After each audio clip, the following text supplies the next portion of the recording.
أعوذ بالله من الشيطان الرجيم. بسم الله الرحمن الرحيم. We are going to read chapter 51, the blowing winds. And let's see here. We'll open it.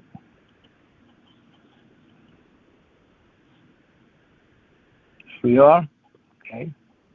So we're going to finish it. There are only 60 verses. The verses are very short, so we're going to finish it tonight, inshallah. Here you go, Mark.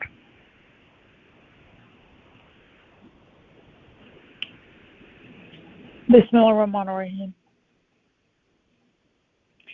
By the blowing winds, carrying heavy loads, bringing prosperity, distributing it according to the command. Indeed, what is promised is the truth, and indeed the faith shall be the absolute reality. By the vacuum, locus of weaving orbits, surely you continue to dispute. Turning away from it is the one who has deviated. Woe to the conjecturers, those who blunder and are completely heedless. They ask, when will be the day of faith? That is a day when they will be tormented in hell. Taste your torment. This is what you used to challenge. The righteous will indeed abide in paradises with flowing springs. They only take what their Lord gives them. That is because even prior to this, they were righteous. They used to sleep only a little during the night, and before dawn, they asked for forgiveness. And a portion of their money is set aside rightfully for the beggar and the deprived. And within matter, there are proofs for those who have attained certainty, as well as within yourselves. Do you not then see? And in the sky is your provision, and that which is promised. Then by the Lord of the vacuum and matter, this is indeed the absolute truth, just like the fact that you indeed speak. Have you heard the story of Abraham's honored guests? When they arrived in his dwelling, they said, peace. He said, peace, strangers. He then went to his family and returned with a plump calf. He then placed it before them, saying, will you not eat? He developed a fear of them.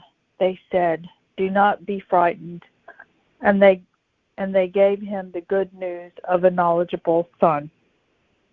Then his wife came over, surprised, pointing to her wrinkled face, and said, I am an old, sterile woman. They said, thus says your Lord, He is the all-wise, the all-knower. He said, then what is your mission, O you messengers? They said, we have been dispatched to the guilty people in order to shower them with petrified rocks. They are marked by your Lord for the transgressors. We, however, rescue from their midst the faithful.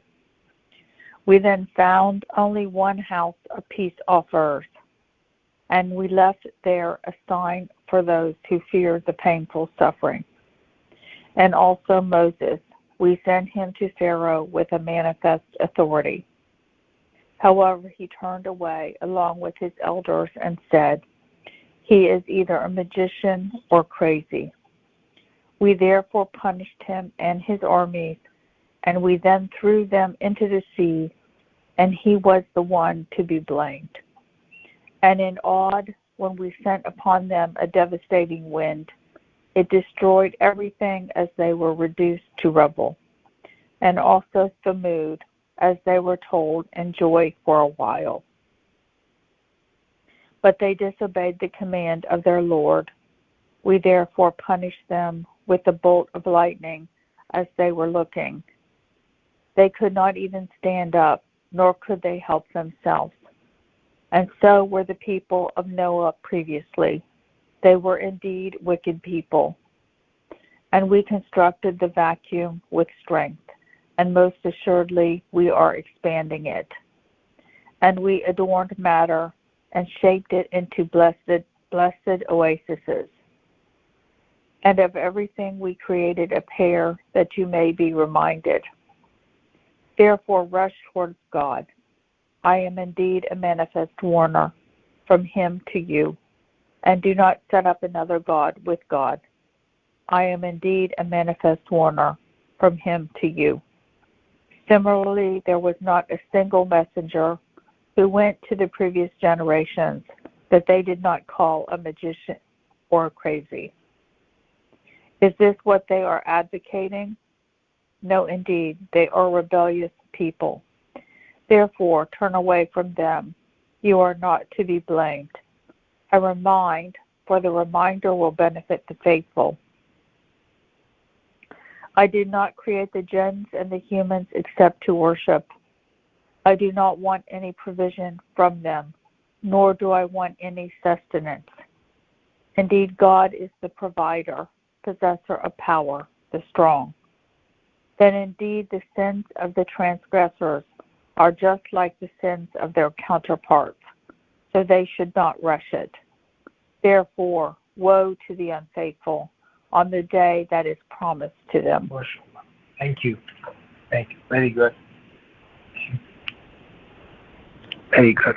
Are there any questions, any comments, any observations on these verses that we just read?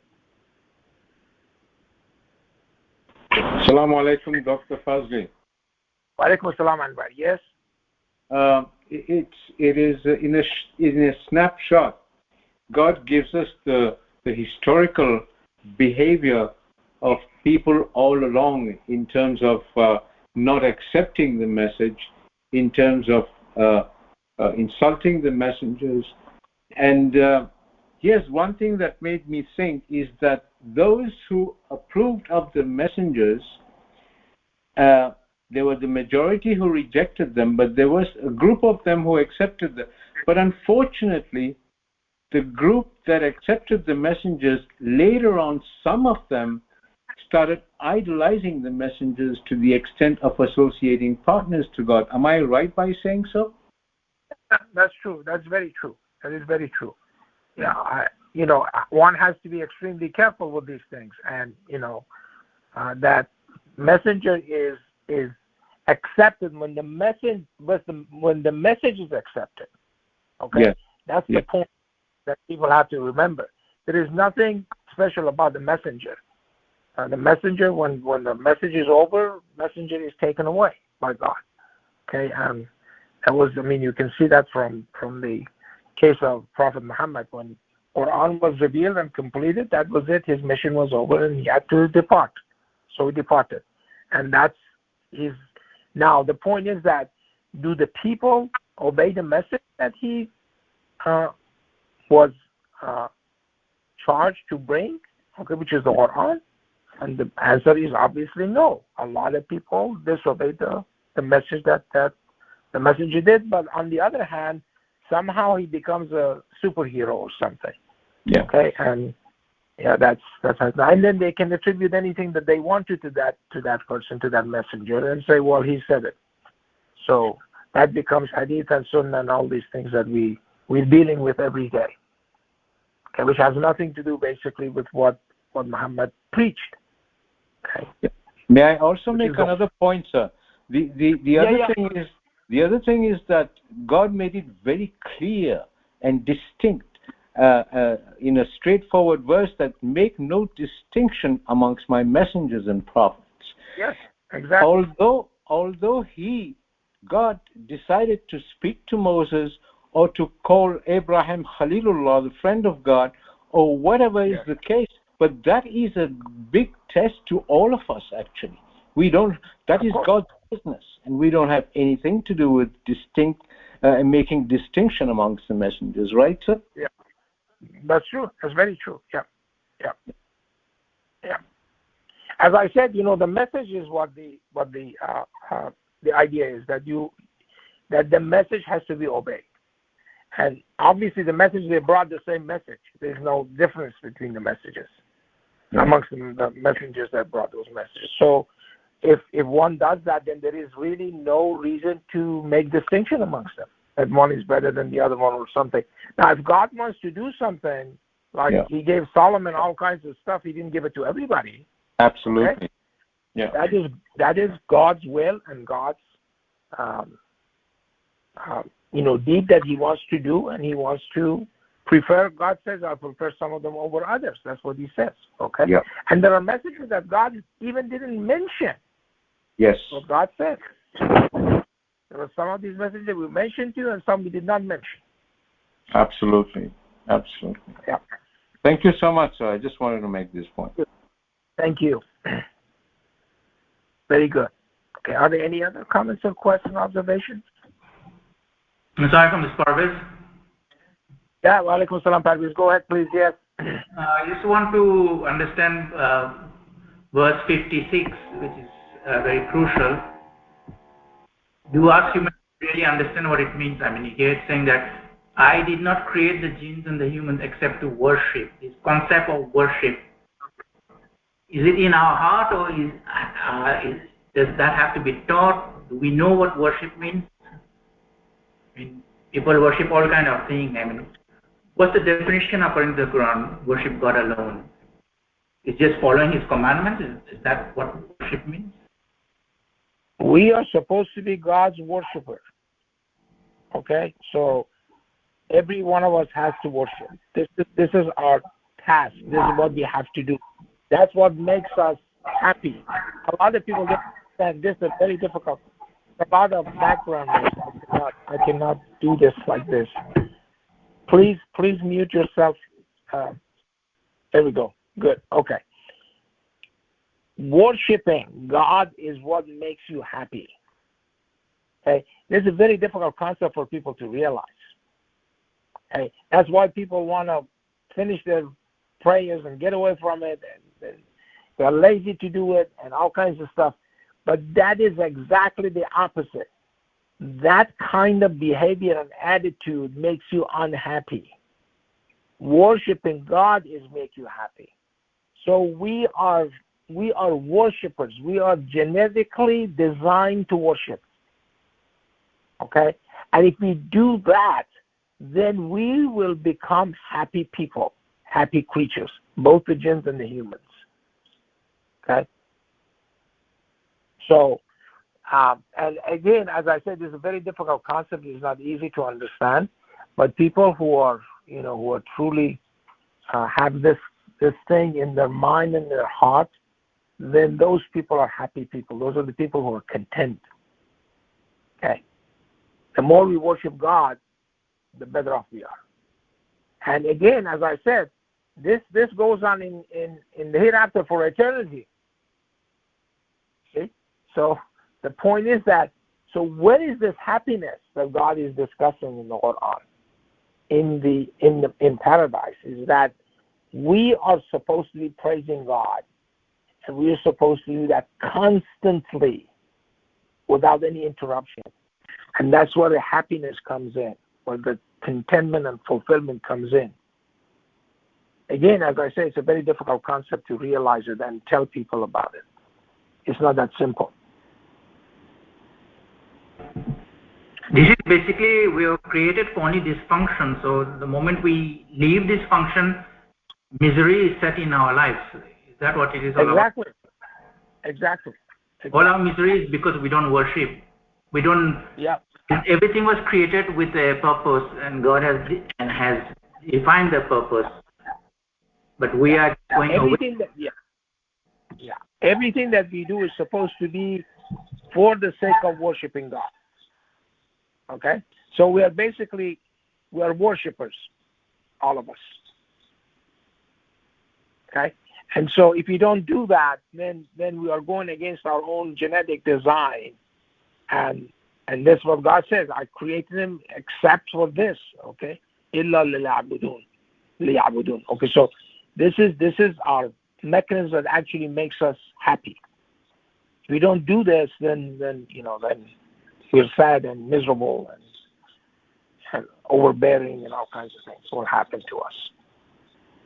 But people don't think that way. People think that happiness comes from other things. Okay, like you go gamble or drink or something, or having all kinds of activities that people think that it's going to be happiness. That's not happiness. Okay, that is not happiness. Happiness is come from this kind of mechanism. Mechanism of worship makes you happy.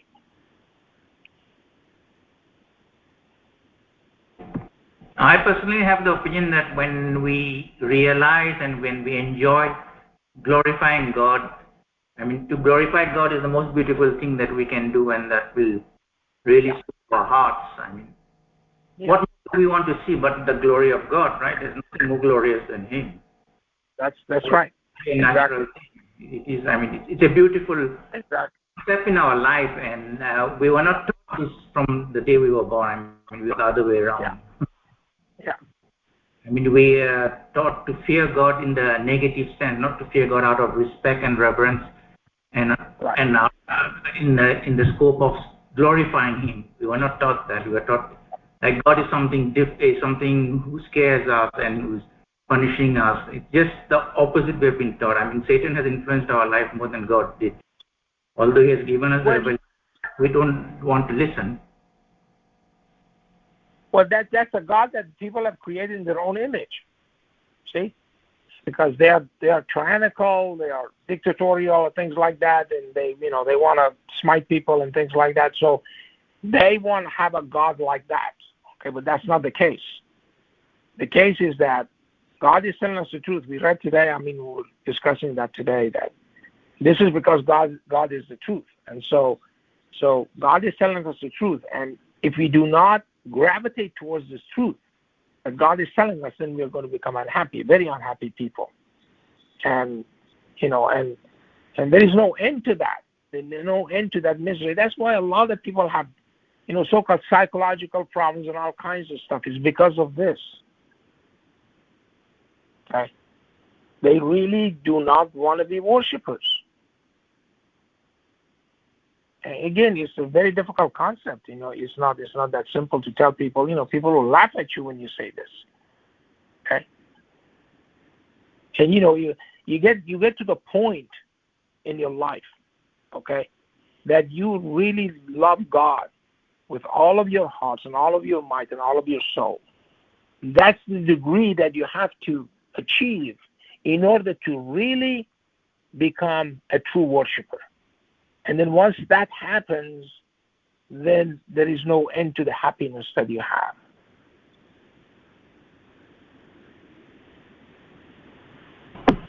Thank you, sir. It's such a beautiful concept, very simple concept. Yeah. Thank you. Thank you.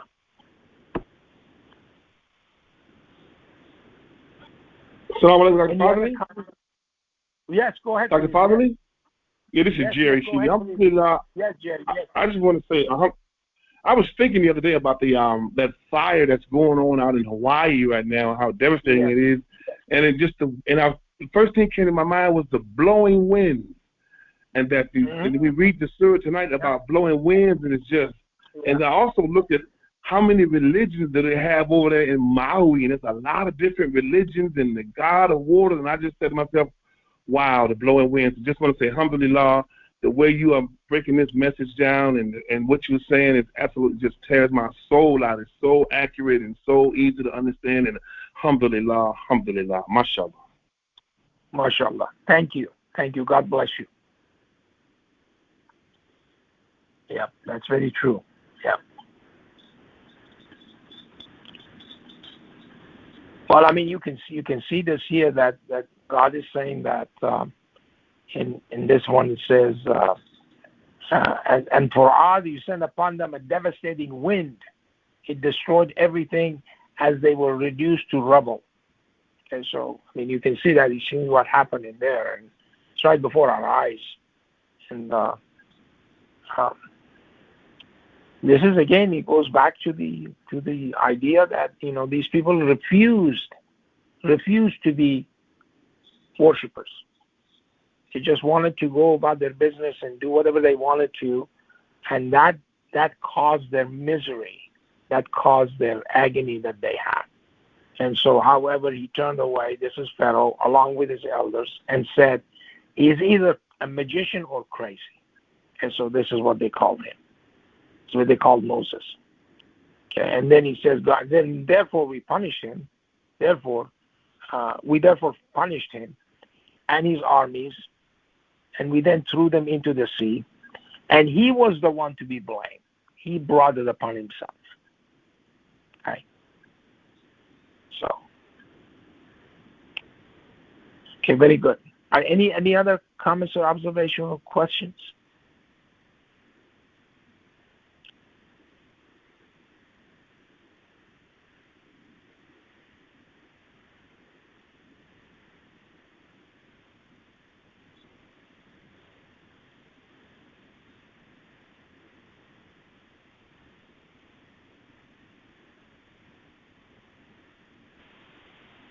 Salam alaikum. Salam, Doctor. No. Sorry, Mahmoud, you go ahead. Mahmoud, you go ahead. Yeah. Yeah, on verse 22. Yes. It's perfectly today you were talking about the tomato plant. And, that seed, as it germinates. But here we have, yes. Yeah. And from the sky, your provision. Yeah. And, so that goes back to our previous chapter, as 50, verse 9. And it says, send down from the sky, Ma'an Mubarak, blessed water. Water. Yes. Oh, beautiful. The word used is Mubarak. Yeah. So, that seed will not germinate without that water. Yeah.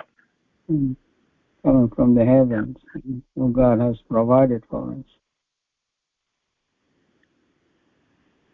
Yep, indeed. To really be grateful and be thankful that water coming down from the sky, that's not an accident, that was a design. Exactly. Yep. Yep. I just want to point that out. God bless. Salam alaikum.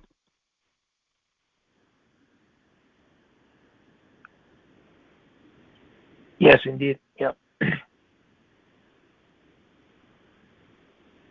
Okay, very good. Shankara, you had a question? Want to say something? Assalamu alaikum, Dr. Fazely. Welcome, assalam. Yes, go ahead, please. I don't know whether this is really a question that I should be asking, but you can tell me it's not useful. But when you were talking about the tomato plant and how it carries all of everything in it, the genetic material, so that it can actually reproduce itself multiplied many times. I understood that very well, but what I was thinking about the DNA of the human being also being, we are going to go back and God is going to resurrect us through our DNA, right? Well, not really. I mean, this is what God is telling us, okay? But that body that you're going to have is not going to be this body. This body is useless. Okay? That's exactly what I was thinking. Yeah, this cannot exist in that. It just, what God is telling us, He said, look, this is what I did to you. Do you think I cannot repeat this if I want to? And He can. Yeah. Okay? But you see the body, you see that God is telling us, He describes that, okay? He said that they're going to come out blind, okay, for example. And He says, well, how can I come back blind because I was a seer, okay? But these eyes would be completely useless. They cannot see that beauty of the thing that God is showing the believers and the faithful. And so this body, and then God says that also that body is going to reflect all of the bad deeds that they did. In chapter 55, God says that. He says that the guilty will not be asked. The guilty will recognize by their looks and not be asking what kind of sin you committed or something. That the bad deeds that is going to reflect in their structure of their body, and that is where the humiliation comes in, all kinds of stuff. And so that's what God is telling us. Yeah. So basically, what is happening is that as the more we disturb our balance, and the soul, the growth of the soul is very actually retarded, and so also whatever is our DNA, the genetic makeup, is also being altered, because that's happening right now. Even now we have some chromosomes and genes that cannot be changed, but there are many that can be changed. So basically, that is what is also happening there. The other thing I wanted to say, because is this DNA just associated with the garment that we have in this worldly life? Because if God can reconstruct us from that, I want to understand. What I don't understand is that we will have another body that is going to be an eternal body. Is it really that we are going to have a body, or we are going to just have soul? Because when remember when their bodies were exposed, the garments, they covered themselves with the leaves, and that's what we are doing. The leaves are kind of like the substitute garment for us. Yes. We are wearing clothes. But we won't need this garment when we go back, inshallah, or whoever goes to heaven. So there is something in that genetic makeup that is where the soul is involved as well, because the soul grows and grows. Right. So there's something there that's making it grow, and I don't know if it's connected to the DNA or it's not. And so the question becomes moot if we say that our body, we don't really understand that, because we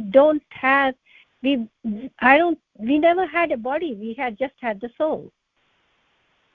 Can I say something now? Yeah. Yes. Okay.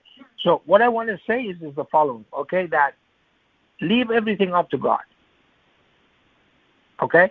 And I wouldn't think about this or dwell in this, the questions that you're bringing up. It's really not relevant, okay? And so leave it up to God and put your trust in Him, and then He will bring you out the way that He wants to bring you out, okay?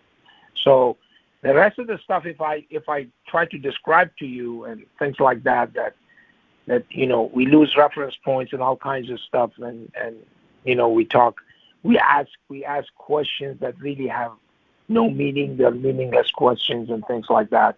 So we cannot really think about this too much. Okay, and then the other problem is that it takes us away from glorification of God. Okay, so let's let God do this. Okay, and He knows how to deal with the servants. So that's exactly what I read today about chapter 40, verse 44, okay? The believing Egyptian says, "Ufadbidu amri ila Allah." I leave my deed to God, okay? And let it be at that. Then he says that, as I said, that statement is 3,500 years old. But at that time, he understood exactly. And there are people today that cannot even fathom to understand that kind of understanding that he had from God. Okay, so I would just leave it to God and leave it at that. So I'm going to ask forgiveness for that, because I actually understood all of it, but I don't know. I just asked it because it was in my mind about the garment. So basically what is happening is that everything is mathematically composed beyond human capability. That's what you said. Yeah. So that's exactly what it is. It's beyond our human capability to understand exactly what that DNA means and what is the resurrection.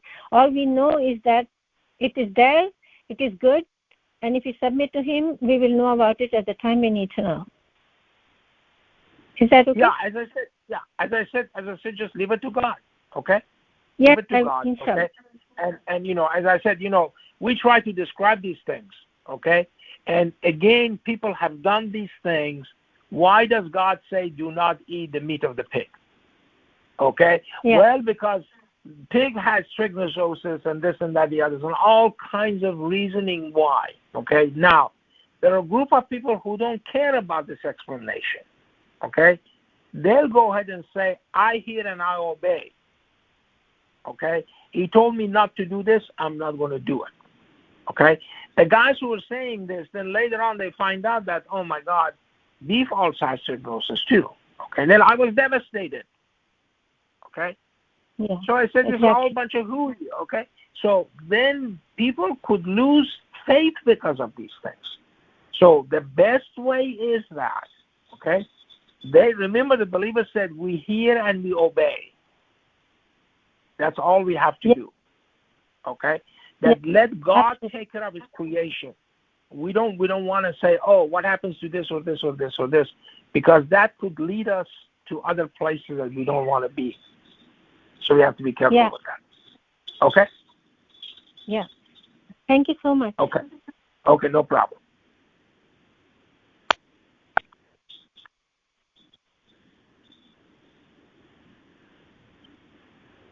Okay, any other questions or comments or observations? Salam, Dr. Fazely. Welcome, Salam, Miriam. Yes, go ahead, please. In verse 51:9, so turning away from it is the one who has deviated. It is referring to what exactly? The it here. I try to see before the verses that are before this verse, but I'm not sure.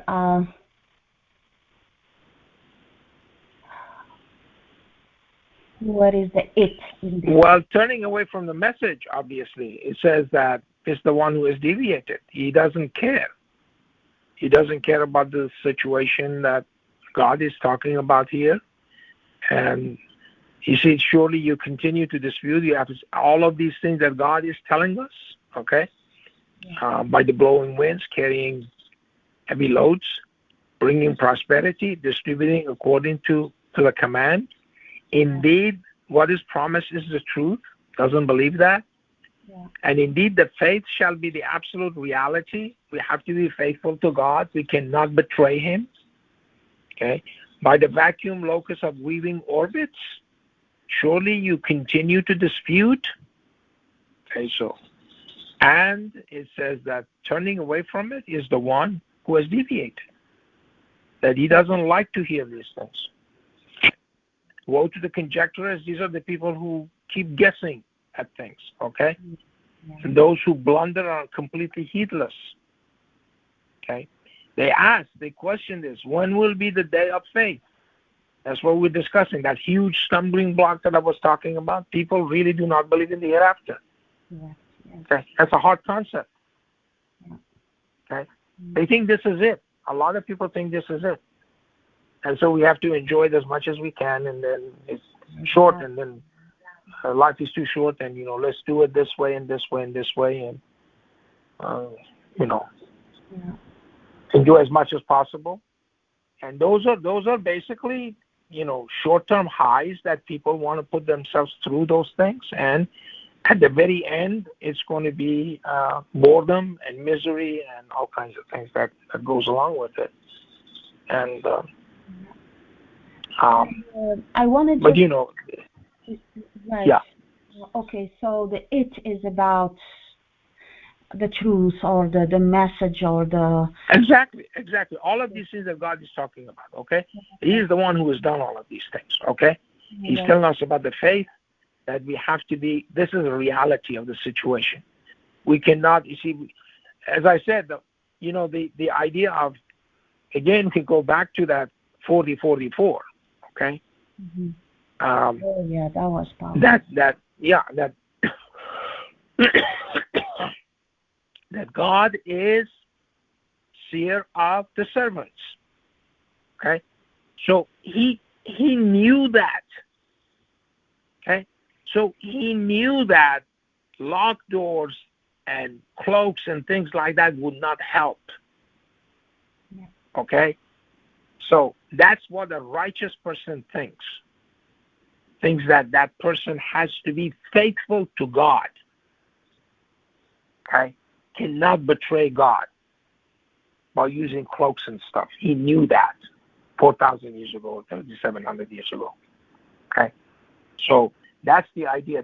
These are the examples that God brings into our reading of the Quran and studying of the Quran. These are the examples that God is bringing to us.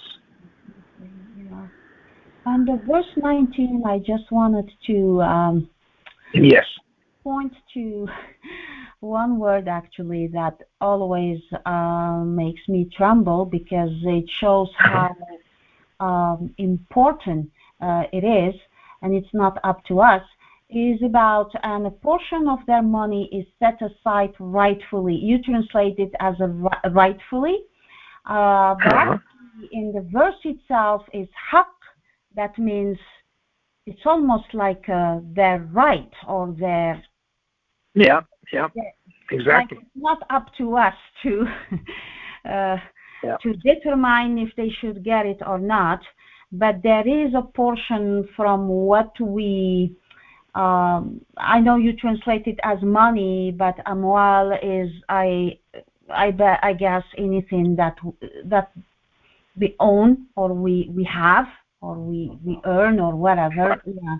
Right. But there is something for the one, the beggar and the deprived, actually the one who asks, which means if somebody comes and asks us for help, we should not be questioning why and this and that, or they're asking, so we should be able to remember this verse and just what I'm just trying to say, we often, when it comes to those who ask and those who are deprived, we are stuck in details.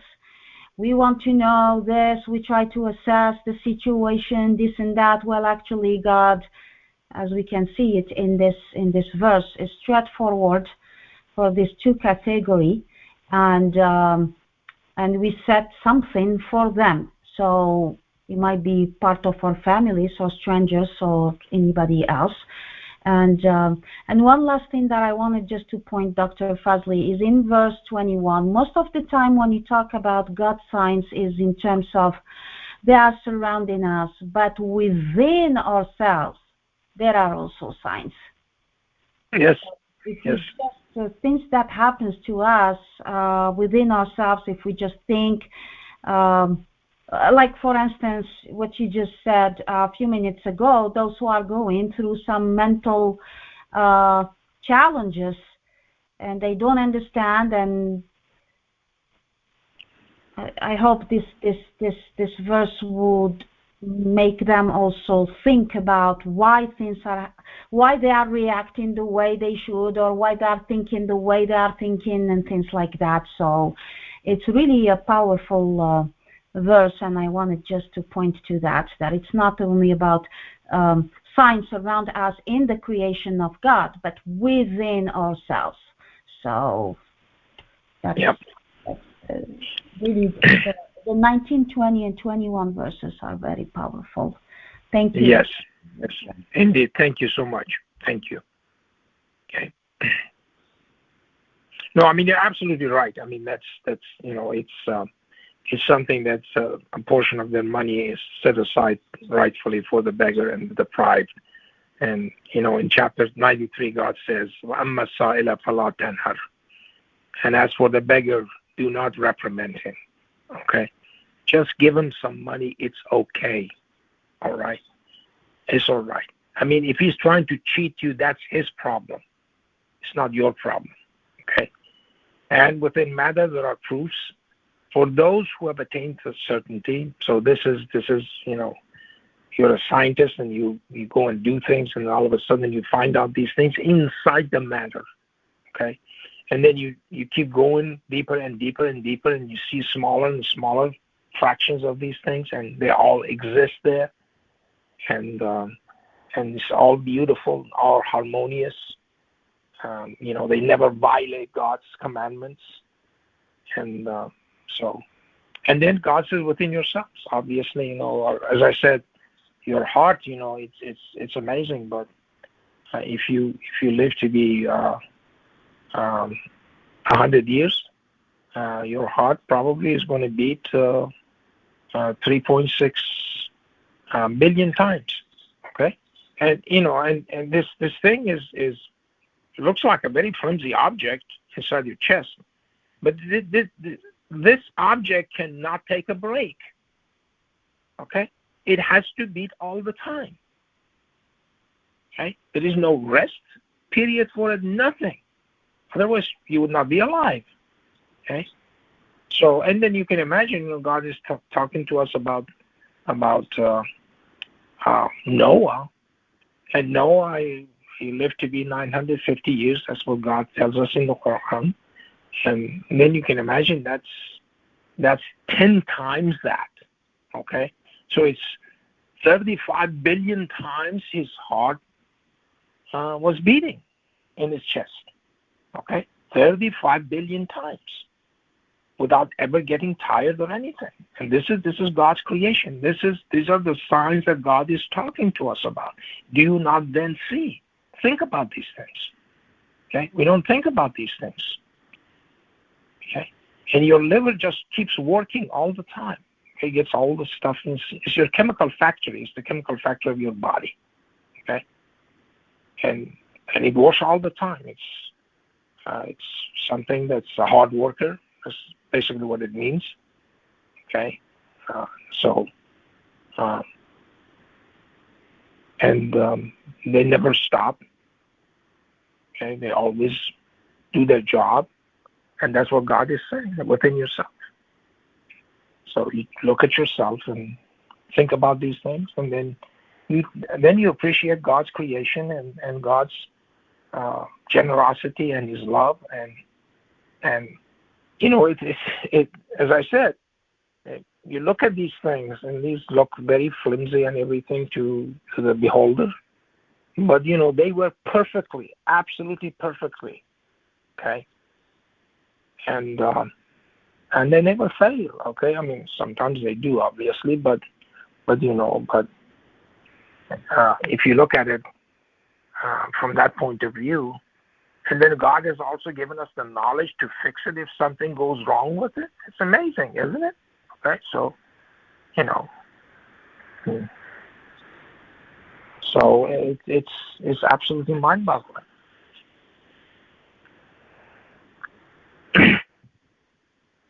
Okay, anything else? Any other comments or observation or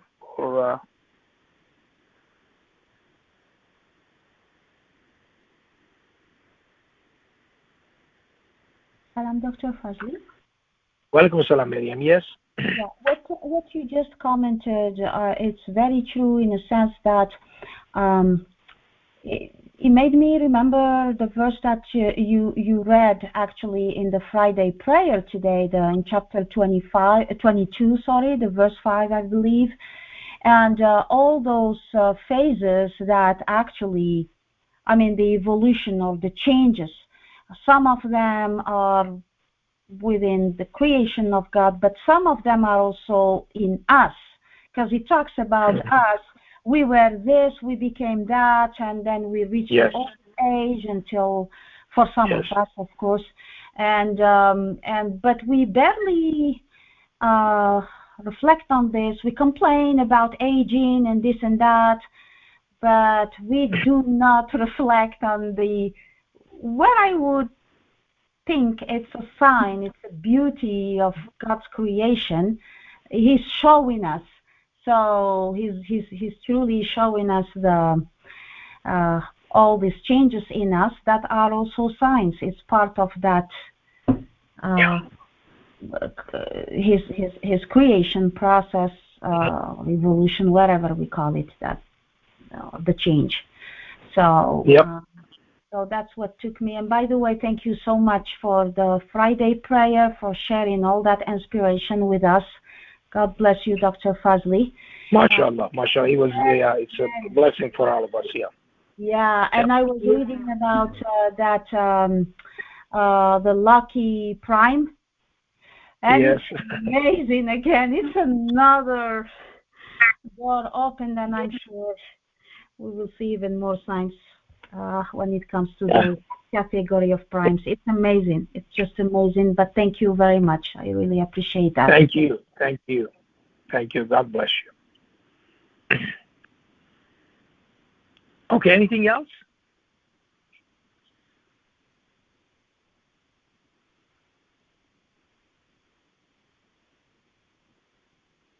Yep.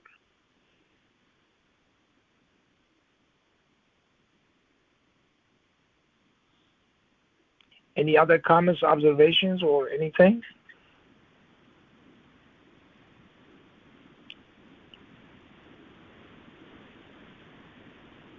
Any questions?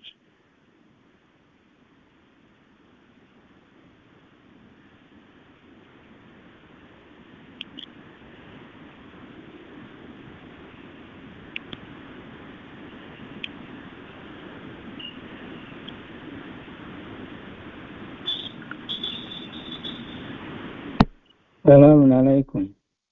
Walaikum salam. Father, on verse 49, we see here that everything has been created in pairs. Yes, exactly. Exactly, yeah. As a human being, we are trying to create, different genders and so many different things, and trying to change God's creation. And how bad we are. Yep. Very clear. Yeah. If to see this, that there is no binary and this other thing. No, there's subject, two birds, for everything, all the creation, if you love. God's system. Yeah, I mean, yeah, you're absolutely right. I mean, the stuff in the that goes on in the society these days and things like that is basically has nothing to do with the way that God has created us. Okay, God is telling us that I made you reproducing human beings, and the only way that you could reproduce a new creation, okay, is a man and a woman. Okay, and any other combination, it's basically not God's design. Okay, a lot of people say, well, it really doesn't say two women. If two women get together, it's okay. No, it's not, because they are not reproducing human beings. Okay, so they are basically destroying God's system. Okay, the same thing, we just read it about two men, and this is the story of Abraham, that his honored guests, that they come to him, and God has put it here that let's see, where was I? Yeah, right here. Okay. It says there we are. Yeah, I just wanted to find this. It says, have you heard the story of Abraham's honored guests? When they arrived in his dwelling, they said, peace. And he said, peace, strangers. And he then went to his family and returned with a plump calf. He then placed it before them, saying, will you not eat? Okay. He developed a fear of them because they didn't eat. They said, don't be frightened. And they gave him the good news of a knowledgeable son, which was Isaac. And then he says, then his wife came over, surprised, pointing to a wrinkled face, and said, I am an old sterile woman. They said, thus says your Lord, he's the all-wise, the all-knower. Okay? And now he's asking him, he said, then what is your mission, O messengers? They said, we have been dispatched to the guilty people, and these are the people of Lot, okay? These are a society which was completely, okay, was opposing God's system. They just didn't care, okay? And so this group of people did not believe that the function was reproducing human beings, that a man and a woman supposed to get together and create a new creation. And that new creation has a different DNA. It's not the same as those other two. Okay? Clones will have exactly the same DNA. So we have the knowledge to do that, but that is not going to replace what God is creating. So he says, in order to shower them with petrified rocks, they are marked by your Lord for the transgressors. Okay, this again, it goes back to these devastation and all of these things that, you look around and you see, oh my God, there's one house left in the middle. Everything around it is completely demolished, but one house is left. And you say, what happened? Okay, well, that house was not marked. The wind, the molecules in the wind were not supposed to hit that house by God's command. And that's exactly what happened. These were marked for the guilty. And so God says that, marked by your Lord for the transgressors. We therefore rescued him from their midst, the faithful. Okay, and then he says that then we found only one house of peace offerers. And then we left there a sign for those who fear the painful suffering. Okay, so, this again goes back to this story, and, there's a lot of wisdom here and a lot of lessons for us. Okay, we're just talking about giving to the poor or something. Okay, and look at this man. He says, he then went to his family and returned with a plum cap. He actually fixed dinner for them. Without asking them. Okay? Can you imagine the generosity? Yeah. Okay. They didn't even ask. They didn't say we're hungry. Yeah. No, my point is that, people are thinking, well, what should I do to this? Why doesn't he go get a job or something like that? He didn't ask. Okay? He just went and did it. Okay? These should be lessons to us. And these are examples that God keeps saying that I brought all kinds of examples. Brought all kinds of examples in this Quran. Does anybody care? No. Okay? So we read these things and we never pay attention to it or anything like that. And we go about our business and then we behave otherwise. So, anyway. Yeah, verse 37 is very powerful as well. Yeah. And that's as a ayah, okay? A sign. Yeah, exactly. Exactly. And same word is used for the miracle as well, the ayah. Yeah. So that's a sign. You have to really take heed and understand if we behave like that community, we will get the same punishment or even worse. Yeah. Yeah.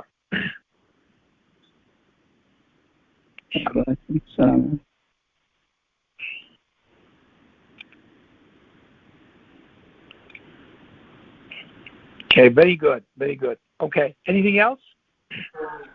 Okay. Assalamualaikum. Walaikum salam. Yes. Is that you, Nisha? No, it's Sarah. I just got a quick comment. Okay, yes. Yeah, please go ahead.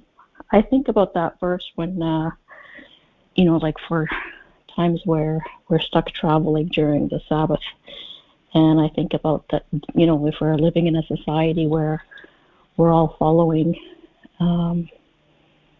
the same commandments, that if you're a traveling alien, somebody else is going to basically feed you. I think of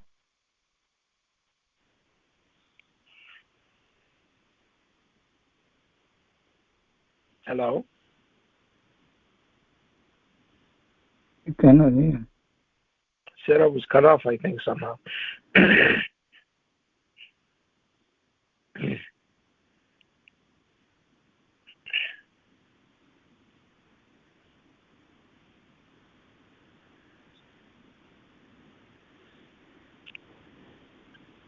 Okay? We lost you, Sarah.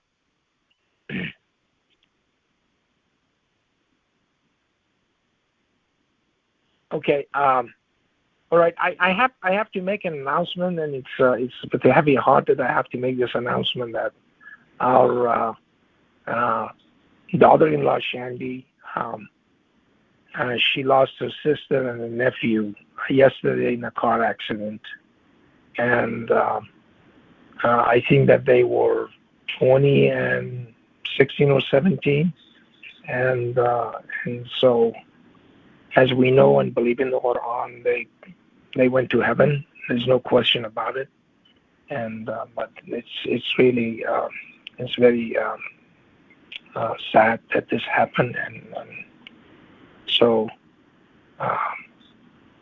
we're going to go and do a al-Fatiha for them tonight, and to soothe our hearts, and God will remove the sadness from our hearts and our minds, inshallah, and